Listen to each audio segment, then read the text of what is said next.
Bangkilan. Sa malalalim na baryo ng Mindanao, ikinukuwento ang bangkilan, isang nilalang na mas matanda pa raw kaysa sa unang tao sa lupa.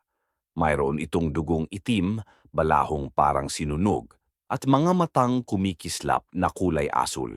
Sinasabing hindi raw ito direktang kumakain ng tao, pero inaamoy nito ang dugo ng sinumang nasugatan.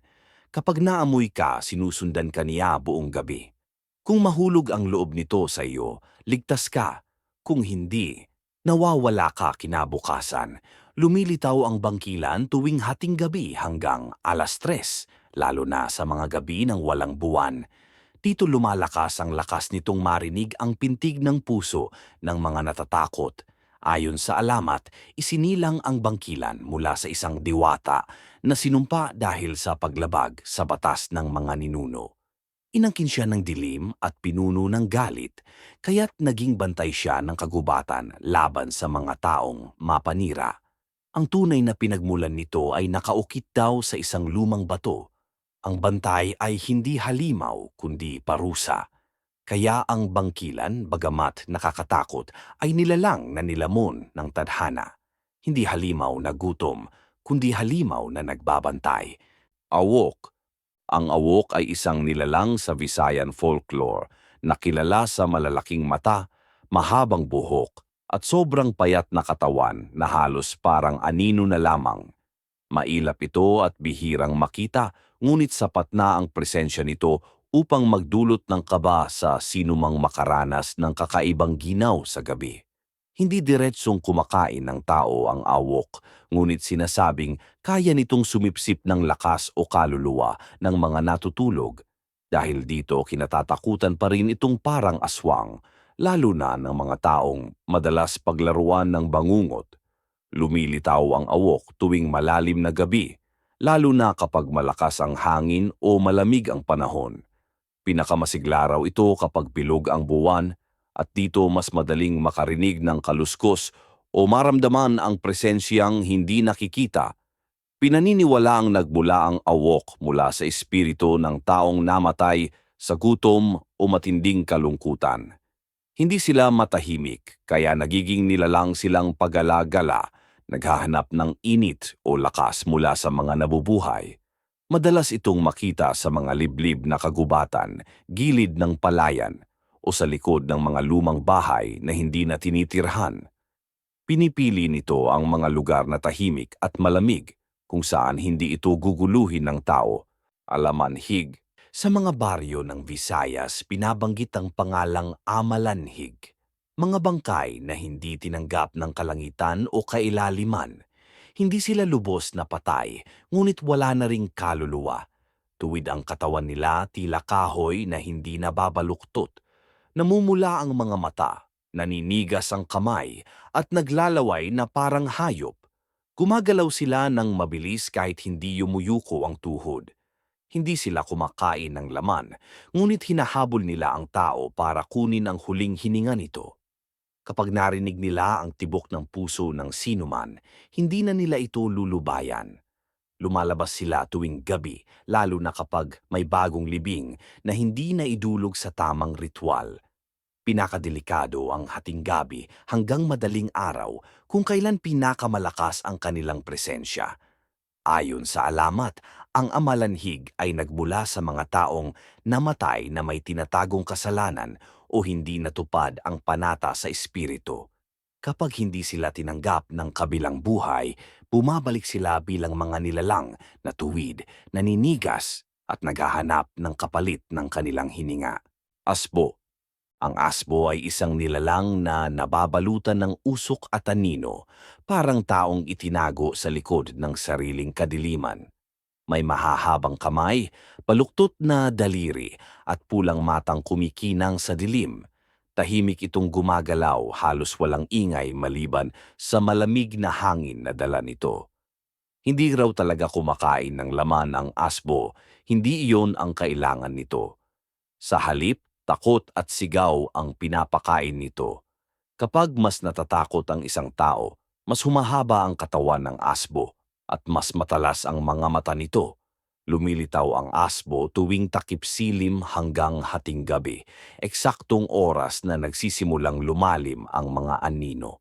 Ngunit mas malakas ito kapag may bagyo, kapag ang hangin ay nagdadala ng dilim at mga sigaw ng kulog. Sinasabing nagmula ang asbo sa isang matandang burol na minsang ginawang libingan ng mga nawawalang bata.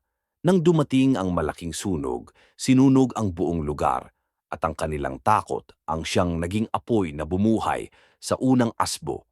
Ayon sa alamat, ang unang asbo ay dating bata, isang batang lubog sa takot, iniwan at kinalimutan. Nang mamatay ito, ang kanyang takot ay hindi nawala.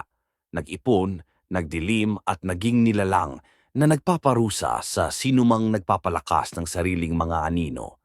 Manananggal. Ang manananggal ay isang nilalang sa alamat ng Pilipinas. Isang babaeng may kakayahang hatiin ang katawan sa dalawang parte. Ang itaas na katawan ay lumilipad sa gabi at ang ibaba ay nananatili sa lupa. Kumakain ang manananggal ng dugo ng mga buntis at sanggol. Hindi ito karaniwang kumakain ng tao sa pangkalahatan, kundi target nito ang mahihinang biktima sa gabi. Lumilitaw ang manananggal tuwing gabi, lalo na sa bagong buwan o gabi ng dilim. Palihim itong lumilipad at naghahanap ng biktima, dahan-dahan at tahimik. Ayon sa alamat, ang manananggal ay nagmula sa mga kwento ng matandang Pilipino tungkol sa mga nilalang na may kakayahang maghiwalay ng katawan. Ito ay simbolo ng panganib at misteryo sa gabi.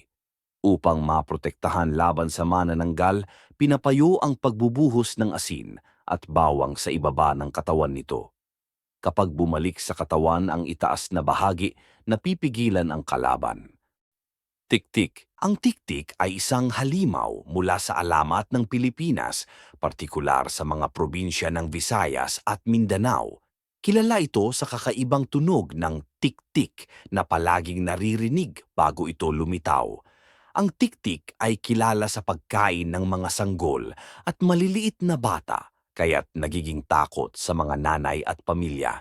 Hindi ito kumakain ng matatanda, ngunit gumagamit ng kapangyarihan para takutin ang buong baryo. Lumilitaw ang tiktik tuwing gabi, lalo na kapag may mga sanggol na naiwan mag-isa. Karaniwan itong nagmumula sa mga liblib na lugar, kagubatan o lumang baryo.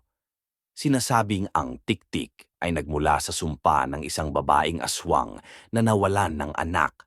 Mula sa matinding puot at lungkot, nagkaroon siya ng kakayahang tuklasin at hulihin ang mga sanggol sa paligid. Bago lumitaw ang tiktik, maririnig mo ang malakas na tunog ng tiktik sa paligid ng bahay.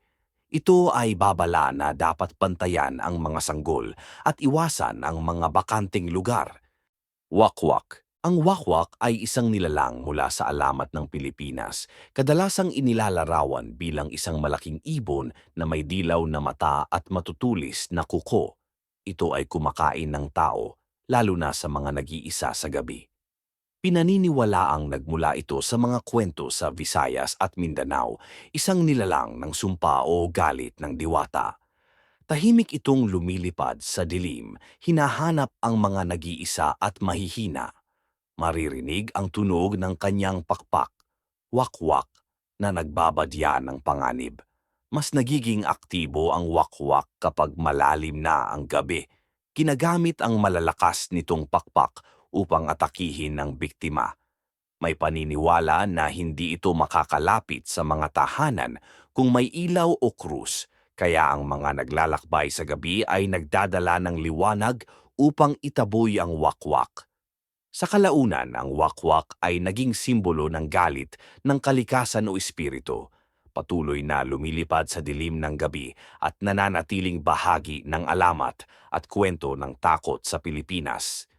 Mandurugo. Sa dilim ng gabi, may isang nilalang na naglalakad sa mga bakanting kalsada at gubat. Ito ang mandurugo. Ang itsura nito ay kalahating tao, kalahating anino, may pulang mata na parang naglalagablab sa kadiliman. Ang mandurugo ay kilala sa pagnanakaw ng dugo ng biktima nito. Hindi ito lumalabas sa araw at sa gabi lamang ito aktibo, palihim na sumusunod sa mga nag-iisa. Pumipili ito ng tao para sa dugo at palihim na kumikilos upang hindi mahuli. Sinasabing ang mandurugo ay mula sa sumpa ng isang makapangyarihang mangkukulam. Ang isang inosenteng tao ay naging mandurugo matapos ang ritual na nagbigay sa kanya ng walang hanggang gutom sa dugo. Unti-unti nitong nakakalimutan ang dating buhay habang patuloy ang pagkagutom sa dugo ng tao. Sa bawat barangay may kwento ng mga nawawalang tao at dugo sa paligid ng bahay.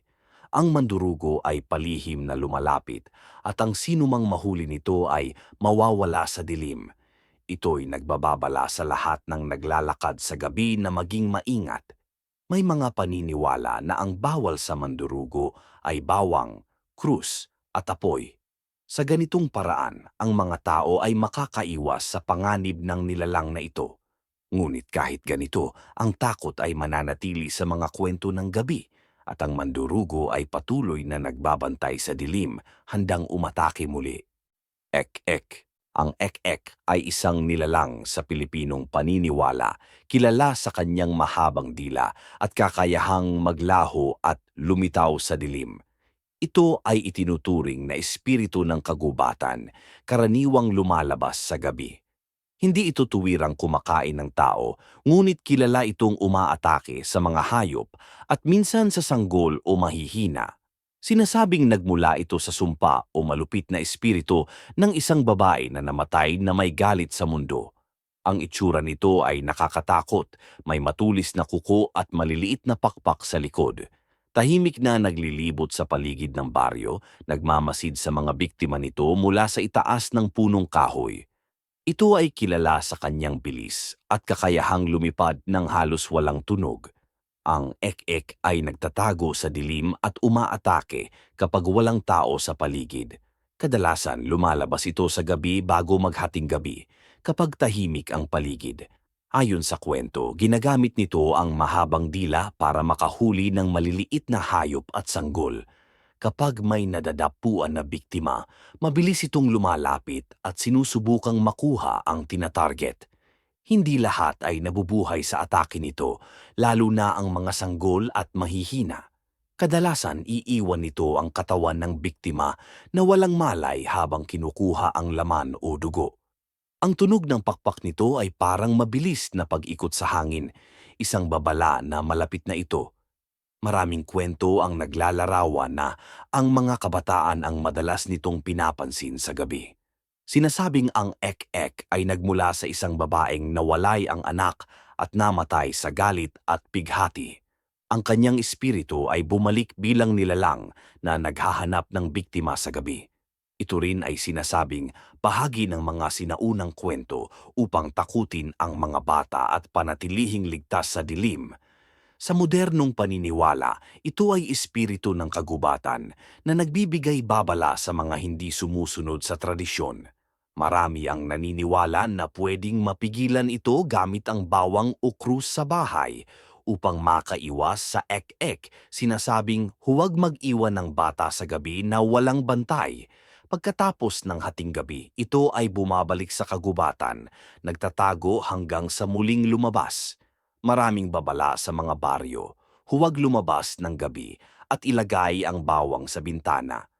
Ang ek-ek ay simbolo rin ng takot at disiplinang panlipunan sa mga sinaunang komunidad.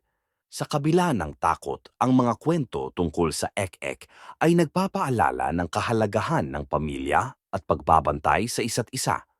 Balbal. Ang balbal ay isang kakaibang nilalang sa mga alamat ng Pilipino.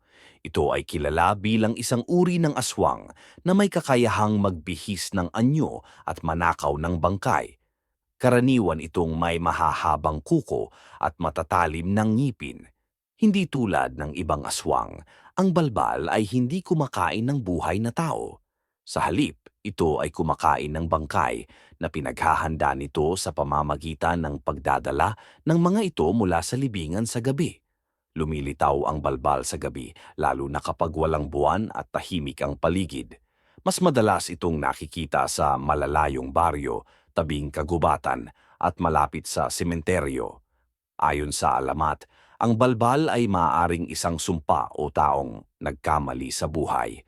Minsan, ito ay nabubuo sa isang tao na nagpakasama sa kanyang kaluluwa at pinilit ng dilim na manghuli ng bangkay. Sinasabing ang balbal ay palaging mapanlinlang. Kailangan ng mga tao na mag-ingat sa gabi at huwag iwanang bukas ang mga libingan sapagkat baka may balbal na nagmamasid sa dilim. Abwak, sa dilim ng gabi, may nilalang na kumikilos sa mga liblib na baryo. Ito ang abwak, isang halimaw na kilala sa katawang malahumanoid, ngunit may matatalas na kuko at mahahabang braso. Tahimik at mabilis, gumagalaw ang abwak sa ilalim ng buwan. Nakikita lamang ang mga mata nitong kumikislap sa dilim habang nagmamasid sa paligid. Ayon sa matatanda, ang abwak ay nagmula sa sumpa ng isang mangkukulam na pinapalayas mula sa baryo. Pinagkalooban nito ng kakayahang lumitaw sa dilim at magbantay ng mga lugar na iniwan ng tao. Bagamat hindi ito kumakain ng tao, kaya nitong guluhin ang mga hayop at sirain ang mga kagamitan sa baryo kung may mga taong mapanganib sa kagubatan. Hanggang ngayon, ang mga matatanda ay nagbabala. Huwag lumapit sa dilim kung may hindi mo kilala. Ang abwak ay paalala ng kagubatan, ng lihim at takot na nananatili sa bawat sulok ng baryo. Yawa. Ang yawa ay isang uri ng aswang na kilala sa kadiliman at kakilakilabot na anyo. Ito ay may maitim na balat, mapulang mga mata at matulis na kuko na parang palaso. Ayon sa alamat, ito ay nagmula sa sumpa ng mga makapangyarihang mangkukulam noong sinaunang panahon. Sinasabing bawat yawa ay ipinanganak mula sa isang taong nagkasala laban sa espiritu ng kagubatan. Ito ay naninirahan sa madidilim na kagubatan at liblib na baryo, laging nagtatago sa anino. Ang yawa ay nokturnal, lumalabas lamang tuwing gabi upang maghanap ng biktima. Hindi lahat ng yawa ay kumakain ng tao. May ilan na kumukuha lamang ng dugo o enerhiya ng tao. May kakaibang kakayahan itong mag-anyong tao upang makalapit sa kanyang target. Ito rin ay kilala sa paggawa ng ingay o tunog upang guluhin at takutin ang mga naglalakad sa dilim. Kung minsan may mga yawa na nagtataglay ng kapangyarihang maglakbay sa anyo ng hayop o ulap. Kapag nakakita ang yawa ng tao, ito ay unti-unting lumalapit ng hindi halata. Sinasabing ang biktima nito ay nakakaramdam ng biglaang lamig at takot. Ito ay kumakain ng dugo, laman o lakas ng tao depende sa uri ng yawa. Madaling mapansin ang pagkawala ng enerhiya ng tao kapag naintriga ng yawa. Kadalasan ang mga baryo sa gilid ng kagubatan ay naglalagay ng proteksyon at orasyon laban sa kanila. Ang yawa ay pinakamalakas sa gitna ng gabi, lalo na tuwing bagong buwan. Ito ay nagtatago sa mga anino, mga punong kahoy o sa ilalim ng mga lumang bahay. Kapag may tao sa malapit, nagiging tahimik at marunong sa panlilinlang. May kakayahan itong magpalit anyo upang makalusot sa mga tao. Ang mga lumang alamat ay nagsasabi na hindi ligtas ang sinumang mag-iisa sa gabi, lalo na sa mga kagubatan at liblib na lugar. Pinaniniwalaan na ang yawa ay parusa ng mga espiritu sa mga nagkasala sa lipunan. Ito ay nagsisilbing babala sa mga tao laban sa kasamaan at kasalanan. Maraming kwento ng yawa ang naiulat ng mga matatanda sa baryo upang turuan ang kabataan. Ang pinakamabisang proteksyon laban sa yawa ay orasyon, bawang, at mga antigong simbolo. Sa kabila ng takot, sinasabi ng mga alamat na may kabutihan pa ring maaaring matagpuan sa loob ng yawa, depende sa tao at sa kapalaran. Kubot. Ang kubot ay isang misteryosong nilalang sa mga alamat ng Pilipinas. May maliit na katawan at buhok na parang buhangin na nakadikit sa balat nito. Hindi ito karaniwang nakikita ng tao, kaya't ang mga kwento tungkol dito ay bihira at puno ng hiwaga. Hindi kumakain ng tao ang kubot. Sa halip, pinaniniwala ang kumakain ito ng mga bagay na bulok o nabubulok, tulad ng lumang prutas at halaman sa gubat. Ngunit kapag gutom na gutom, maaari itong manghingi ng kaunting pagkain mula sa mga taong nakakasalubong nito. Lumilitaw ang kubot sa dapit hapon o madaling araw kapag tahimik na ang paligid. Madalas itong nakikita sa tabi ng mga ilog at lumang gubat, nag-iikot habang naghahanap ng pagkain o bagong kaibigan sa dilim. Ayon sa alamat, ang kubot ay nagmula sa mga sinaunang espiritu ng kalikasan.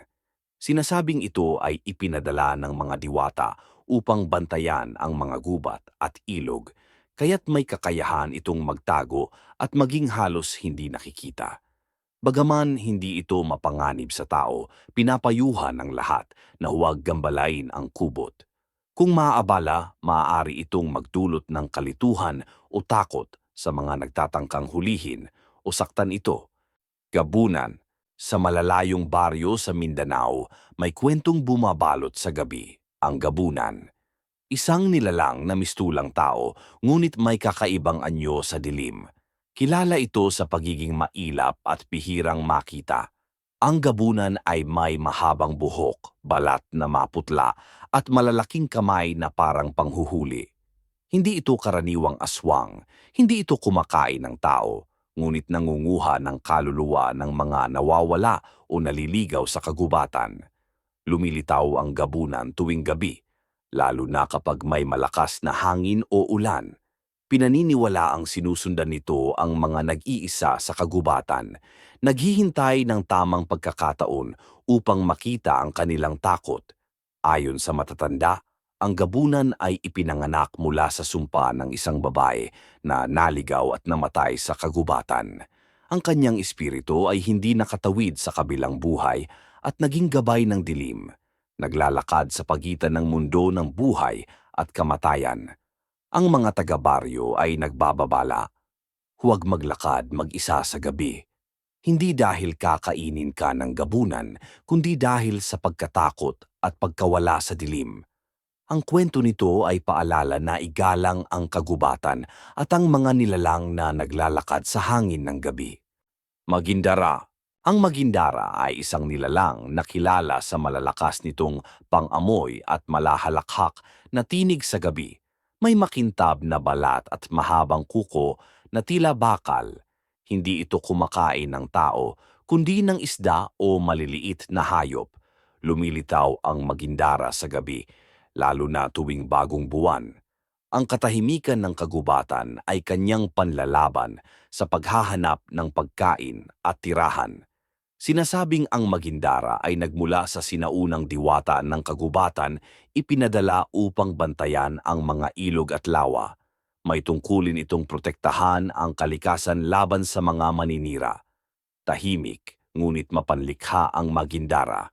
Mahilig itong maglaro ng mga anino sa buwan at paminsang nakakatakot dahil sa biglaang tawa nito sa dilim. Kadalasang matatagpuan ang magindara sa malalim na kagubatan ng Mindoro at Palawan. Kahit bihira, ang sinumang makakita nito ay nag-aabang ng kakaibang enerhiya sa paligid.